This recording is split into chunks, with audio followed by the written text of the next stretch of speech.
What is going on, guys? Welcome back to another Chef's Garage video, and welcome to basically the middle of nowhere, Wyoming. I'm currently here on vacation. We're currently in Jackson Hole, and behind me I have a very, very special car. This is a 2021 Mercedes-Benz G550, or a G-Wagon, and today I'm going to review it. Now, of course, if you are new to this channel, this is the first time seeing my face on your screen, don't forget to please click that subscribe button down below for more awesome car content like this. Obviously, I'm trying to do more car reviews now, and my intention was not to do it in Wyoming, but this opportunity came up and I couldn't say no. So, for more awesome car content, subscribe to the channel if you are new. Thanks to you guys for all the support lately. So let's get started with basically the G-Wagon. This is the famous Mercedes-Benz model that has been around since I think the early wars, I think. I'm not too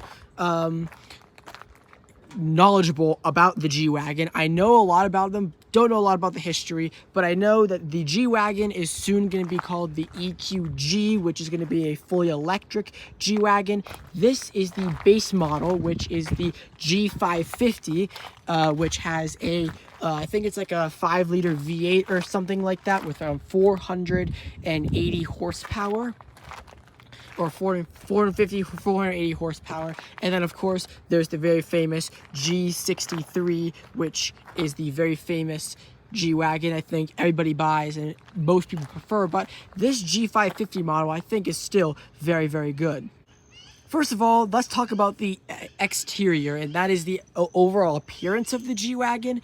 The G-Wagon in general hasn't really changed since the day it came out, which is still okay. I think the G-Wagon deserves to sort of still look like this because it's such an iconic car from Mercedes-Benz. There are a few couple of tweaks here and there, like updated mirrors, updated front lights, and such. And in the interior is probably the most updated thing about the G-Wagon. But overall, I mean, the exterior of the G-Wagon, it's famous, it's iconic, and I would say it looks good for just being a box, basically. But overall, such an iconic car, and overall I do like the look of this car on the outside.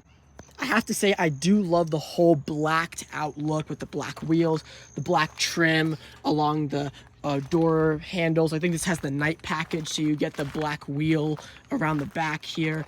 No black badges, which is kind of strange, but overall, like, the whole look of it with the night package, it just looks so evil and so mean.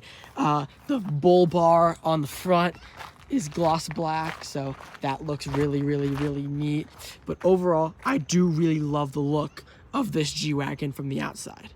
Now, of course, the more famous thing about the G-Wagon is not the key, but it's the sort of famous unlocking and unlocking sounds. It really just does sound like a bank vault. So you unlock it, the latch is released, and then the lock is just probably one of the most satisfying locking and unlocking tones. And then when you come up, you push the button, and it sounds like a bank vault door, which is just so crazy. And of course the trunk too,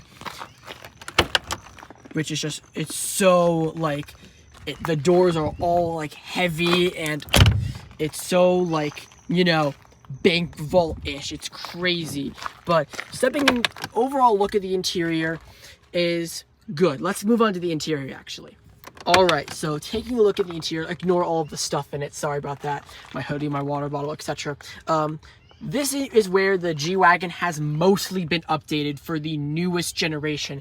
It is the interior, because the previous G-Wagons, people have complained of how dated the inside looked. I think the previous generation G-Wagon stayed the same for the interior for over 10 years, I think. Whereas this recently got updated with new infotainment, the new vents, the new infotainment system controls, the new seat stuff, etc. Which I am so happy they did, because it does make it feel less sort of G-Wagon in the inside, which I think is still a good thing, because at the end of the day, you still feel like you're in a G-Wagon, but it's nicer than, I would say, the way it sort of looks on the outside. Not trying to say that's a bad thing, but I'm glad that Mercedes has updated the inside of this car. Now, of course, being a Mercedes and being a G-Wagon, the materials are all really nice. They have the very nice silver, aluminum Burmeister speaker grills everywhere, the nice carbon fiber optional trim, some nice black stitching everywhere. Overall, these are the base seats with the perforations, all the stitching going up. You have so much adjustment in these seats, which I'll get to a little bit later in this video. And then the infotainment is all brand new with the more carbon fiber trim on the dash, more stitching on the dash, more carbon fiber trim, and you have a new steering wheel, which is awesome. And the overall like look of the interior is the same, more trim on the outside there, or in the inside there, carbon fiber trim, Burmeister speakers. So let's hop in the driver's side and take a look at this car on. So stepping inside here, you really have to like leap into it because I'm short and this car's really made for a lot of tall people. So stepping inside here, you can first see the new displays, which are, I believe, are LCD or something like that. 2 digital displays right here, which look amazing. Which, let's actually just turn on the car. So you put on the foot on the brake, and then let's hear this giant V8 roar to life. Whew. So, new screens here, which look really, really, really, really good. Turn this volume down. So this is the new infotainment. I think this is what's in an all new Mercedes-Benz models, which it does work fine. I'll say that Mercedes infotainment has been great for a long time. I think this is one of the down points with this sort of like control with a mouse and everything like that. Most people are moving away to just doing touchscreen. Unfortunately, this G-Wagon does not have a touchscreen.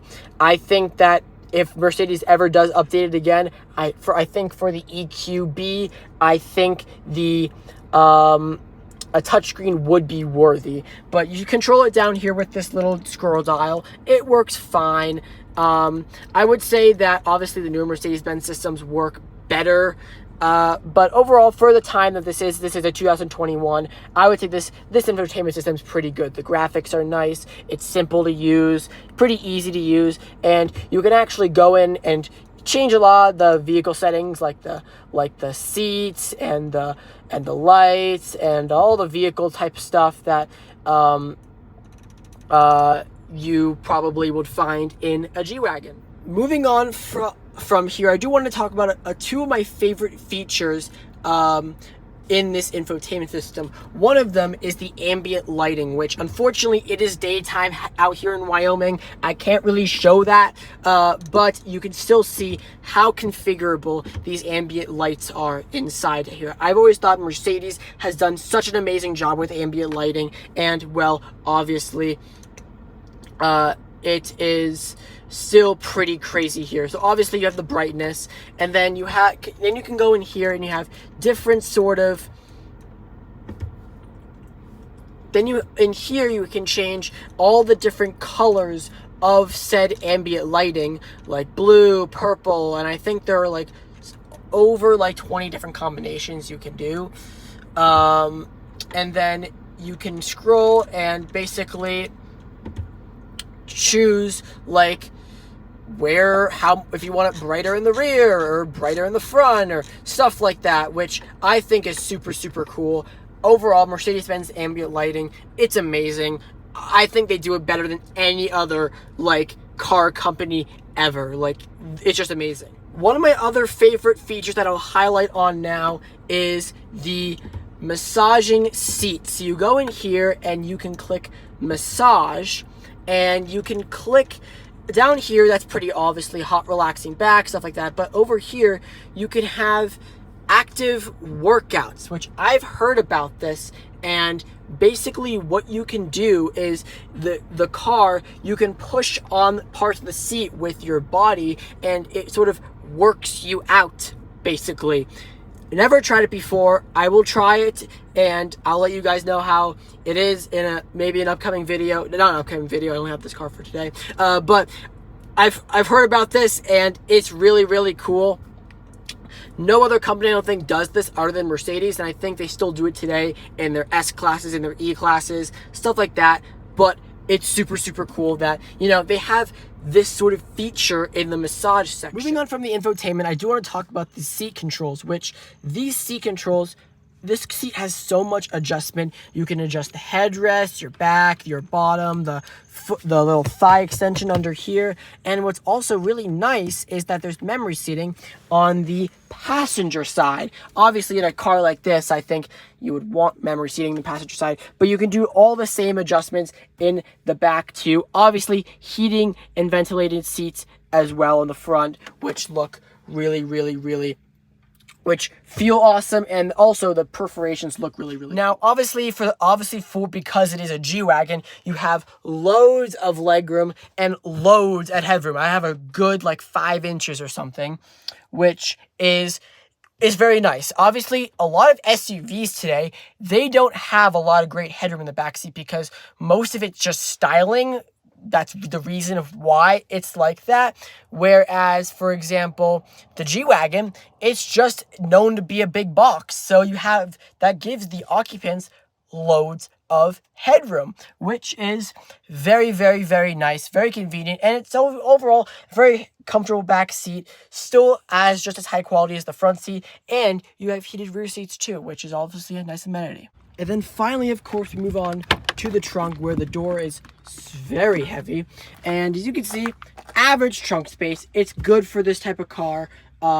Interestingly enough, I found out that the floor doesn't actually lift up, which I find quite interesting. It's a fixed floor. Most cars, the floor lifts up and everything, but this one doesn't.